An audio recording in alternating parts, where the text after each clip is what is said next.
उपयुक्त पंक्तियों का कथन क्या है, मतलब क्या कहना चाह रहा है कवि इस माध्यम से।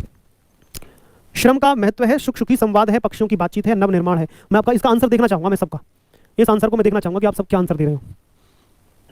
बहुत सारे लोगों ने सही आंसर दिया है, बहुत सारे लोगों ने, कुछ लोग गलत दे रहे हैं।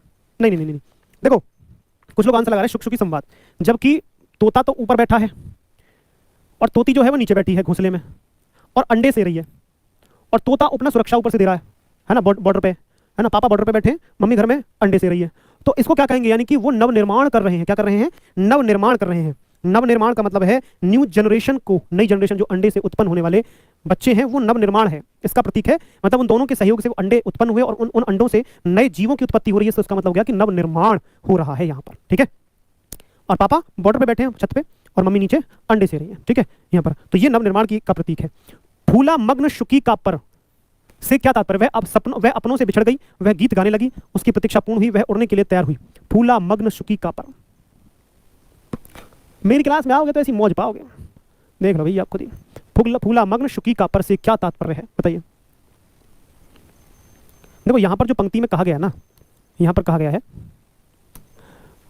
कि शुकी के गीत उमड़ कर रह जाते स्नेह में सनकर, गूंज रहा शुक का स्वर है वन में, स्वर वन में। फूला मग्न शुकी का पर है, यानी कि शुकी जो तोती है वो भी गाना शुरू कर रही है कि ए जी सुनते हो, एक गीत मैं भी गा लूं। होता ना जो महिलाएं गीत गाती है गाँव में घरों में, केरी बीबी एक गीत गा ले, तो तोती भी कह रही कि मैं भी एक गीत गा लूं। तो यहाँ पर क्या है, गीत गाने की बात कर रही है।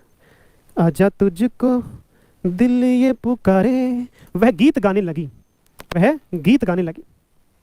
सिलौटी बिना चटनी कैसे पिसेगी जी भैया, कैसे पिसेगी, ऐसे पिसेगी जी भैया, ऐसे पिसेगी, है ना। वह गीत गाने लगी।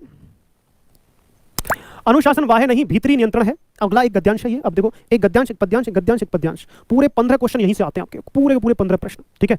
इसके दो ट्रिक्स होती है, एक तो आप पहले प्रश्न को पढ़ सकते हो, आपके पास पेपर होगा ऑफलाइन, तो आप पहले प्रश्नों का भी